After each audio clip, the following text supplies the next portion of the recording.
Seconde, si vous voulez bien, je veux lire avec vous les textes qui vont émailler le partage que nous aurons ce matin. J'en ai trois. Le premier, c'est Ésaïe 55. Je suis le fils de mon père, je ne sais pas ce qui vous surprend. Émaillé.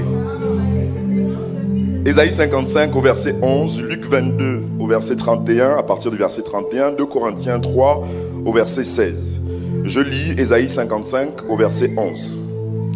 Ainsi en est-il de ma parole qui sort de ma bouche, elle ne retourne point en moi sans effet, sans avoir exécuté ma volonté et accompli mes desseins. Luc 22, 31, le Seigneur dit, Simon, Simon, Satan vous a réclamé pour vous cribler comme le froment, mais j'ai prié pour toi, afin que ta foi ne défaille point. Et toi, quand tu seras converti, affermis tes frères. Mon dernier passage, c'est 2 Corinthiens 3, au verset 16. Je sais que je vais trop rapidement pour que la technique puisse plaquer, mais je vous ai donné les références, donc vous pouvez les retrouver. Je lisais 2 Corinthiens au chapitre 3, au verset 16. La Bible dit, mais lorsque les cœurs se convertissent au Seigneur, le voile est ôté. Seigneur, c'est toi que nous voulons ce matin, c'est de toi que nous sommes approchés.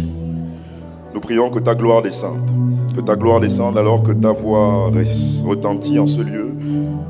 Viens, Seigneur, nous emmener à une autre dimension. Viens nous emmener à une autre expérience de toi. Seigneur, si tu désires que je sois ton serviteur ce matin, je prie que tu m'utilises puissamment. Je prie pour que je sois sur la terre exactement comme je suis dans le ciel. Tu m'as dit que tu voulais que je sois totalement ce que je suis. Je prie que ton Saint-Esprit me donne la capacité de l'être ce matin. Faites toutes ces choses et je promets de rendre toute la gloire à Jésus-Christ. Amen. Asseyez-vous si vous le pouvez.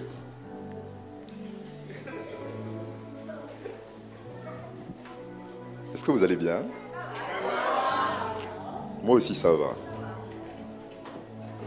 Le thème qui nous rassemble cette année, c'est celui qui rend le pays habitable. Et donc depuis le début de cette année, et même un peu avant, les différentes prédications que nous écoutons, les différents actes prophétiques que nous posons, ont pour objectif de faire de ces thèmes une réalité pour chacun d'entre nous. L'évêque nous a parlé du miel, du lait et même de l'eau. Il y a quelques temps, je pense exactement 2 semaines, le pasteur Karil a prêché et nous a aidé à démasquer Amalek, à l'identifier comme l'ennemi de notre progression. Dimanche dernier, le pasteur résident nous a indiqué que si nous voulons recevoir quelque chose de Dieu, il sera avantageux pour nous de passer par le trône de la grâce, parce que c'est finalement celui duquel nous pouvons nous approcher avec l'assurance de recevoir de Dieu ce qu'en réalité, nous ne méritons pas. Et donc tous ces éléments sont censés nous aider à rendre le pays habitable. Seulement, si comme moi, vous êtes à Providence depuis des années, vous savez que celui qui rend le pays habitable, ce n'est pas le premier thème que nous avons. Ça fait 8 ans, c'est ça, que nous existons et chaque année, il y a eu un thème, justement, qui a guidé toute notre année. Et au fil des années, on peut être amené à se questionner, sur la réalité de ces thèmes à nos sujets. Oui, c'est vrai que jusqu'ici, Dieu a fait pour Providence ce qu'il a dit qu'il allait faire, pour Providence. J'ai bien remarqué qu'en tant que communauté, nous avons expérimenté ce que Dieu avait promis. Donc je vous disais que Dieu n'allait pas le faire pour vous et j'étais sur le point de vous expliquer pourquoi il ne va pas le faire. Et je disais que c'est parce que Dieu n'est pas fidèle envers vous. Dieu est fidèle envers sa parole. Le texte d'Ésaïe que nous avons lu en premier, c'est Ésaïe 55 au verset 11 normalement. Je veux le lire dans la version Darby. Et si on peut m'aider en l'affichant.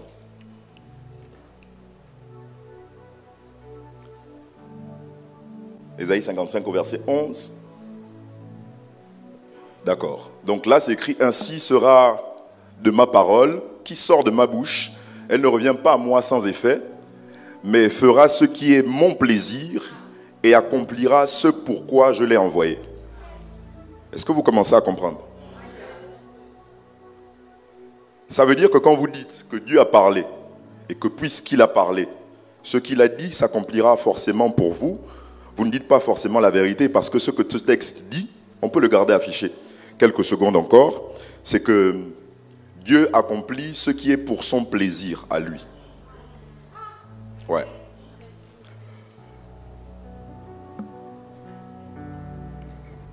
Dieu accomplit ce qui est pour son plaisir à lui. Et donc, ce n'est pas parce que la prophétie ne s'accomplit pas pour toi qu'elle ne s'accomplit pas.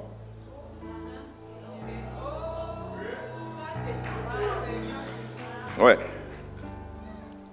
C'est pas parce que la prophétie ne s'accomplit pas pour toi qu'elle ne s'accomplit pas. Tu ne peux pas être toi seul, l'élément déterminant pour dire si oui ou non la parole que Dieu t'a adressée à toi s'est accomplie.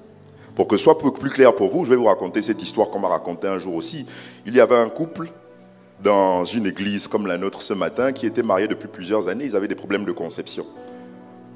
Ils avaient jeûné, ils avaient prié, ils avaient offrandé. Pourtant, ils n'arrivaient toujours pas à concevoir. Et un jour, dans un culte comme celui auquel nous participons ce matin, Dieu s'est souvenu d'eux. Par la bouche de son serviteur, il leur a dit, l'année prochaine, à la même année, vous aurez un enfant. Tout le monde s'est réjoui. Ce couple-là, puisqu'ils étaient spirituels, ils ont fait une offrande pour sceller la parole et puis ils sont allés chez eux attendant que la prophétie s'accomplisse finalement. Quand est arrivé le terme fixé par Dieu, donc l'année prochaine à la même époque, Dieu a envoyé son ange avec un enfant pour les visiter. Seulement quand l'ange est arrivé, il a trouvé une atmosphère un peu bizarre dans le foyer de ce couple, parce qu'on pouvait entendre là des paroles très très blessantes. On pouvait voir dans la réalité, non pas dans l'espace, mais sur terre, des soucoupes volantes.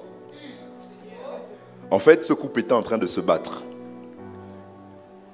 Et l'ange a estimé que ce n'était pas l'atmosphère propice pour déposer ce que finalement Dieu l'avait envoyé, leur déposer à eux. Par contre, il y avait un couple voisin à ce couple-là, qui eux aussi étaient dans la même situation, en attente d'un enfant. Et quand l'ange a checké l'atmosphère de leur maison, il a trouvé que c'était mieux de déposer l'enfant là-bas, parce que l'atmosphère était beaucoup plus propice. Donc, ces gens-là, ce couple, ils sont allés voir le prophète, quelque temps après, pour lui dire, non, tu n'avais rien demandé. On était là dans notre souffrance, tu es venu nous mentir, pour nous dire que l'année prochaine, à la même époque, Dieu nous donnera un fils. L'homme de Dieu, embarrassé, a consulté son Dieu. Et Dieu lui a dit, j'ai fait exactement comme j'avais dit. À la période arrêtée, j'ai envoyé un enfant pour ce couple-là. Sauf que quand mon ange est arrivé, il n'était pas dans les conditions pour recevoir l'enfant. Et il y avait un couple à côté d'eux qui était dans les meilleures conditions, donc eux, ils ont reçu l'enfant. Ce à quoi le couple a répondu en affirmant qu'effectivement, depuis quelque temps, leurs voisins étaient devenus parents d'un merveilleux enfant. Votre problème, c'est que vous pensez que ce que Dieu vous a dit, il ne l'a dit qu'à vous. Et que donc, ça ne peut se matérialiser que par vous. Et je suis venu vous dire que vous avez tort de penser ainsi. Vous avez tort de penser ainsi. Élie était dans la même situation que vous. Et lui encore, on peut le comprendre, c'est quand même Élie le grand. Élie le très grand. C'est par Élie que Dieu a ramené le cœur d'Israël au vrai Dieu. En ce temps-là, vous le savez, vous connaissez l'histoire, Israël s'était détourné de l'Éternel. Ils adoraient Baal. Et Élie est celui que Dieu a utilisé pour régler la situation. Il a fait descendre le feu du ciel alors que les prophètes de Baal n'y arrivaient pas. Et ce faisant, il a démontré que le vrai Dieu en Israël, c'était l'Éternel. Après avoir fait ça, je ne comprends pas pourquoi un homme qui a fait ce qu'il a fait là, avec toute la puissance qu'il avait de Dieu, la puissance d'Élie ne se demande pas que dans cet épisode-là, quand vous lisez l'histoire un peu plus loin, régulièrement, il y avait des soldats qui venaient pour l'enquiquiner et il invoquait le feu pour que ça descende. Sauf que quand Élie finit de faire ce qu'il a fait, et c'est ça que je ne comprends pas, il fuit. Il fuit parce que Jézabel lui a dit que les dieux me traitent dans toute leur rigueur si je ne fais pas de toi exactement ce que tu as fait de mes prophètes. Donc, Élie fuit. Et moi, je ne comprends pas, mais ce n'est pas ça le but de mon échange de ce matin. Dans sa fuite, il rencontre Dieu 2 fois. Par 2 fois, Dieu lui demande, Élie, que fais-tu ici? Comme si Dieu était surpris de la fuite d'Élie. Comme si Dieu ne l'attendait pas là. La première fois, Élie répond en disant, « J'ai déployé tout mon zèle, je paraphrase, pour emmener le cœur de tes enfants à toi, le véritable Dieu, et je suis resté moi seul, et maintenant ils veulent me faire mourir. » La première fois, il dit ça à Dieu. Dieu ne dit rien. Une deuxième fois, il croise Dieu. Dieu lui redemande, « Élie, que fais-tu ici ?» Il fait la même réponse. « J'ai déployé tout mon zèle pour emmener le cœur des enfants d'Israël à toi, et maintenant je suis resté moi seul, et ils veulent me faire mourir. » Et là, ça commence à énerver un peu Dieu. La première fois, il n'a rien dit. La deuxième fois, il a dit à Élie, « Mon fils, sois un peu comme la Côte d'Ivoire. Sois humble. » Oui, avant qu'il ne soit champion. Mais Dieu a dit à Élie, « Tu sais, j'ai entendu tout ce que tu as dit. Et je peux comprendre que le succès te monte à la tête parce que, en vrai, j'ai fait avec toi ce que je n'ai fait avec personne d'autre. Mais je voudrais que tu saches que quand tu dis que tu es resté toi seul, moi, je me suis réservé 7000 hommes qui n'ont pas fléchi le genou devant Baal. » Ce que Dieu est en train de dire à Élie, c'est que si ce n'était pas toi, si ce n'était pas toi, j'avais encore 7000 possibilités de faire exactement ce que j'ai fait avec toi. 7, vous le savez, c'est le chiffre de la perfection. Ce que Dieu dit à Élie, ce que Dieu te dit ce matin, c'est que même sans toi, il a encore les ressources d'accomplir parfaitement son plan.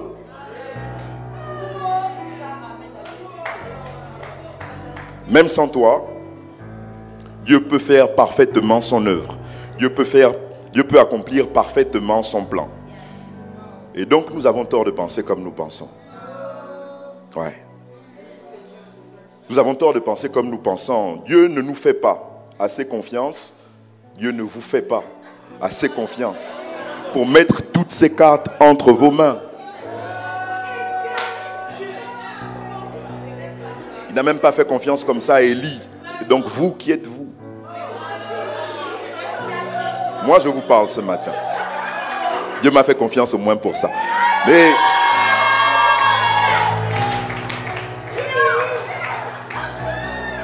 la deuxième chose au sujet de celui qui attend que la prophétie s'accomplisse quand elle tarde, c'est que celui qui dit si la prophétie tarde, attends-la car elle s'accomplira certainement, il commence par dire j'étais à mon poste.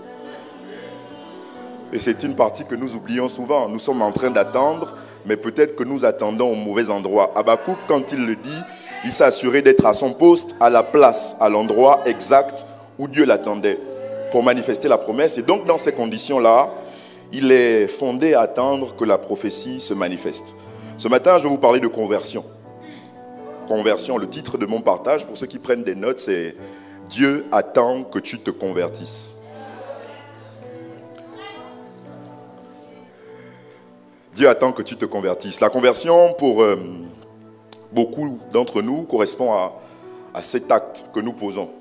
Quand nous répondons à l'appel à la repentance, la conversion, pour beaucoup d'entre nous, correspond au fait d'accepter le Seigneur Jésus dans sa vie comme Seigneur et Sauveur personnel. Et je peux comprendre que par abus de langage, on dise, quand quelqu'un a accepté le Seigneur, qu'il s'est converti. Mais je pense que c'est un peu plus que ça. Je pense que c'est un peu plus que ça, parce que s'il ne s'agissait que de ça, il n'y a aucun doute sur le fait que Pierre avait certainement fait cette conversion-là dont vous parlez.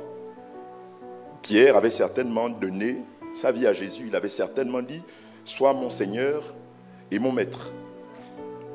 Si vous avez des doutes, je peux vous emmener dans le texte où je surprends Pierre en flagrant délit, disant à Jésus, gars, c'est bien ce que tu dis là. Tu parles d'amour, de paix et tout ça. Mais moi, ce qui m'intéresse, à la fin, c'est de savoir ce qui va se passer pour nous, qui avons tout abandonné pour se suivre.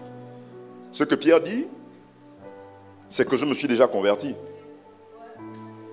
Et si on considère qu'il s'est déjà converti, et si on considère que la conversion, c'est ce que vous dites là, ce que Jésus lui a dit dans Luc 22, à partir du verset 31, n'a plus beaucoup de sens, parce que Jésus lui dit, quand tu seras converti, affermis tes frères.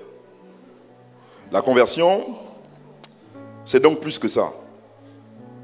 C'est donc plus que ça. Je vous ai dit que Dieu n'accomplira pas ce qu'il vous a promis. Et puisque l'évangile, c'est une bonne nouvelle, et que je veux prêcher l'évangile ce matin, je vais arranger.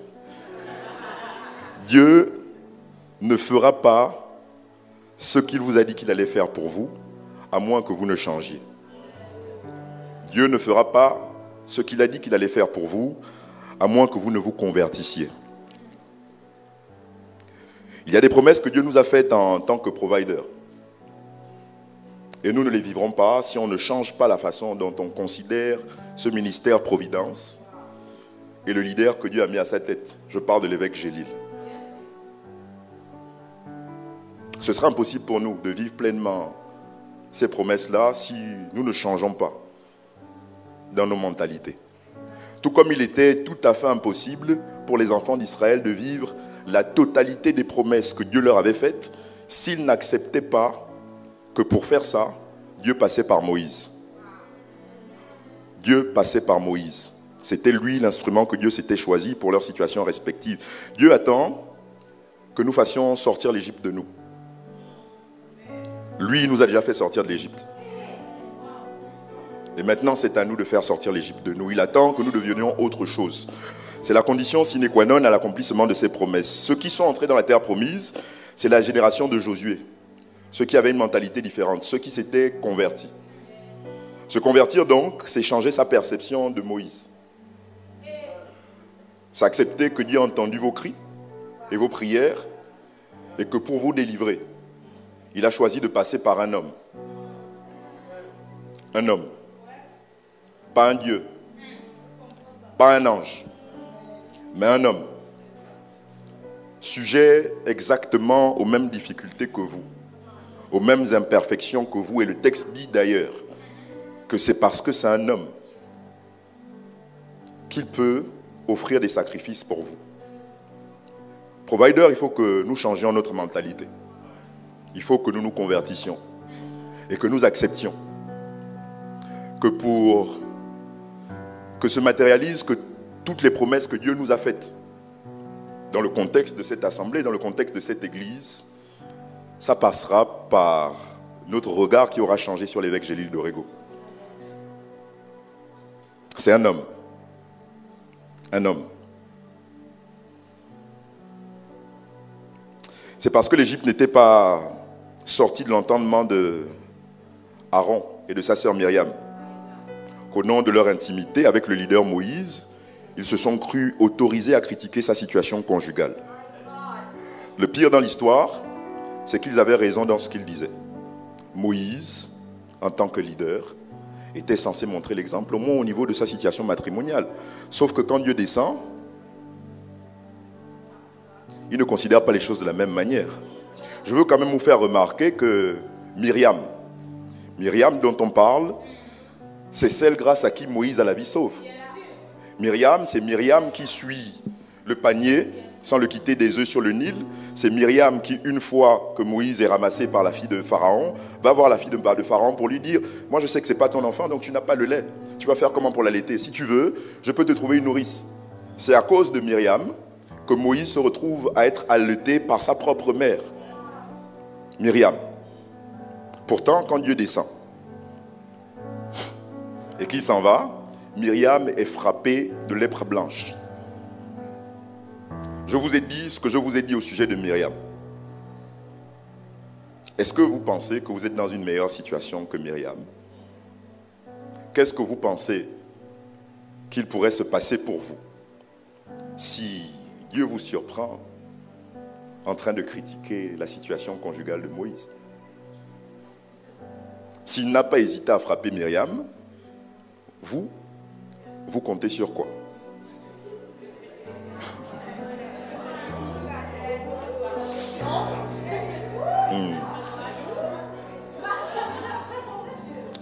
Il faut que nous nous convertissions.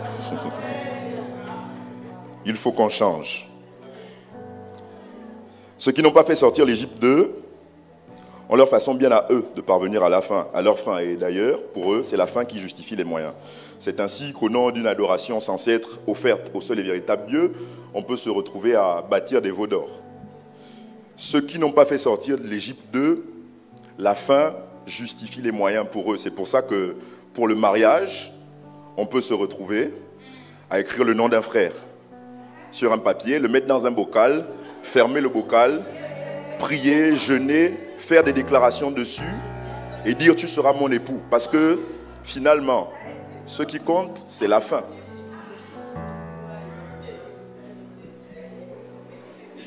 Ça là, chez moi, d'où je viens, c'est une pratique très très très bien connue. Et malheureusement, les gens qui pratiquent ça ne sont pas réputés chrétiens. C'est donc l'Égypte. L'Égypte qui continue de se retrouver en nous alors que Dieu nous a fait sortir d'Égypte. Dieu ne fera rien de ce qu'il t'a dit avant que tu ne changes. Dieu ne fera rien de ce qu'il t'a dit avant que tu ne changes.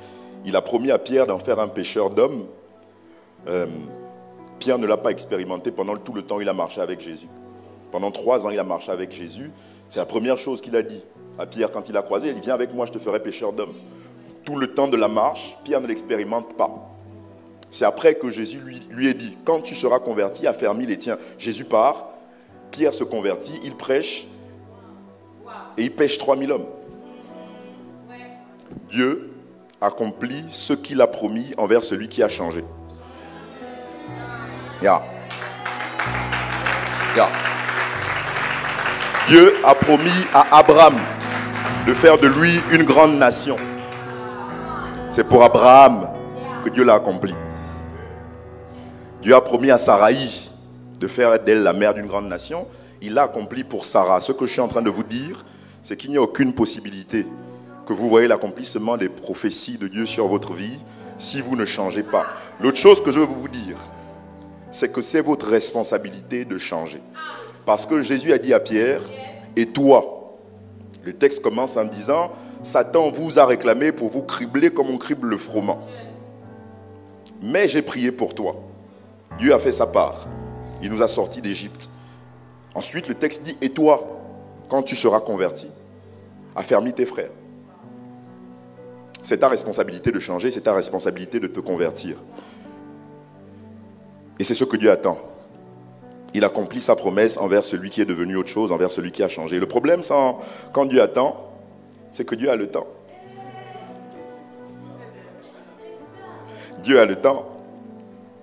Certains parmi les enfants d'Israël, bien que délivrés de l'Égypte, sont morts dans le désert, alors que Dieu leur avait promis de les conduire dans le pays où coule le lait et le miel.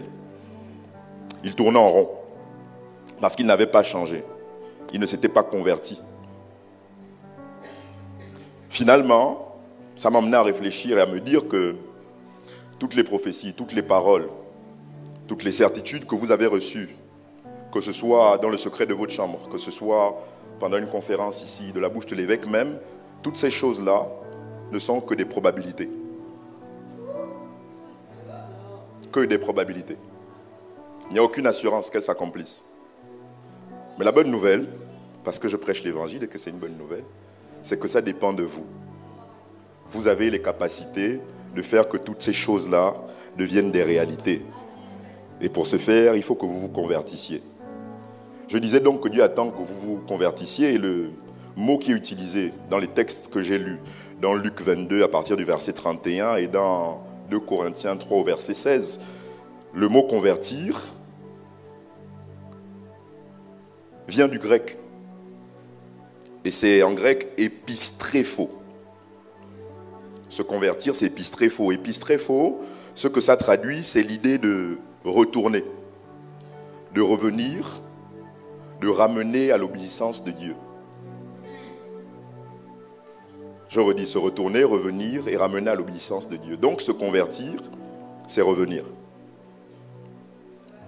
Se convertir, c'est revenir. Nous sommes en difficulté dans l'Église parce que nous avons des chrétiens qui savent pourtant être Jacob, mais prétendent être Ésaü. Ils savent lever les mains, prier en langue, se mettre à genoux, verser des larmes. Cependant, ils sont passés maîtres dans l'art de prétendre être ce qu'ils ne sont pas réellement. Ils ont l'apparence de la piété, mais ils renient ce qui en fait la force. Et le problème, c'est que ces gens-là ne trompent que ceux qui, comme Isaac, ont les yeux fermés. Ça ne marche qu'avec Isaac parce que lui, il est aveugle. Dieu ne change pas les apparences. C'est pour ça que Jacob n'est pas devenu Israël avant qu'il n'arrête de prétendre qu'il était Ésaü. En fait, Jacob est devenu Israël quand il est revenu.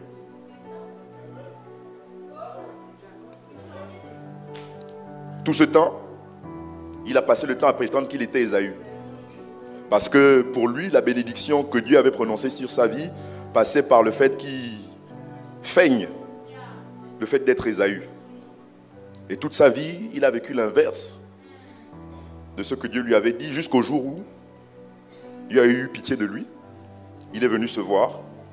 La Bible dit qu'il a lutté avec Dieu, avec les hommes. Et au terme de cette lutte-là, Dieu lui demande, « Qui es-tu » Et enfin, ce Jacob qui avait passé toute sa vie à dire qu'il était Ésaü, devant Dieu, revient à lui-même et dit à Dieu, « Je suis Jacob ». Il s'est converti. Et c'est alors que Dieu lui dit, « Ton nom ne sera plus appelé Jacob, tu seras Israël. » Il faut que tu reviennes, mon ami. Il faut que tu te convertisses. Jusqu'ici, nous avons vu la main de Dieu à l'œuvre, nous avons expérimenté son secours au milieu de l'adversité. Dieu nous a sortis de l'Égypte. Et dans le désert, il a pourvu au caille, il a pourvu à la manne, à la colonne de feu pour nous réchauffer dans la nuit, quand il fait très froid dans le désert. Il a pourvu à la nuée pour nous faire un peu d'air conditionné, la climatisation quand dans le désert il fait très chaud. Par le miracle de Dieu, dans le désert, nous ne sommes pas morts de soif. Nous n'avons pas manqué d'eau. Cela dit, malgré le fait que ce séjour dans le désert puisse sembler confortable à cause de son action, ça reste le désert et ça n'a jamais été la destination finale voulue par Dieu pour son peuple. On peut avoir le sentiment que finalement, ce n'est pas si grave que ça d'être dans le désert parce qu'on ne vit pas le désert comme les autres. Nous, on ne meurt pas de soif dans le désert. Nous, on ne meurt pas de faim dans le désert. On ne meurt pas de froid, on ne meurt pas de chaud. On vit pas mal le désert. Sauf que Dieu a dit qu'il nous sortait d'Égypte pour nous emmener à Canaan. La finalité, ce n'est pas le désert. Ceux qui sont nés dans le désert y ont passé moins de temps que ceux qui sont sortis d'Égypte, à cause de leur mentalité différente. Ça veut dire que si tu le veux, toi aussi, tu peux écourter le temps que tu passes dans le désert. Pour ça, il faut que tu te convertisses. Il faut que tu te convertisses. Jacob s'est converti, il est revenu à la réalité, il est devenu Israël. Dieu attendait des enfants d'Israël qu'ils reviennent à leur état initial, c'est-à-dire celui de peuple de Dieu. Non pas celui d'esclaves qu'ils sont devenus à cause d'un pharaon qui n'avait pas connu Joseph. Il faut que tu reviennes sur la manière dont tu considères Moïse, sur la manière dont tu considères ce ministère.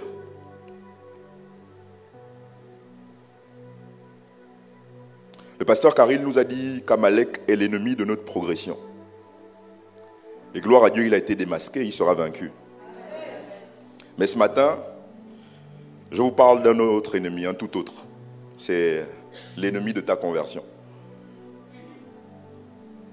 Et pour le vaincre, ce que Dieu dit, c'est qu'il faut que tu reviennes à l'amour et à l'obéissance dont tu faisais montre envers lui au premier jour. Et je vais finir avec cette partie.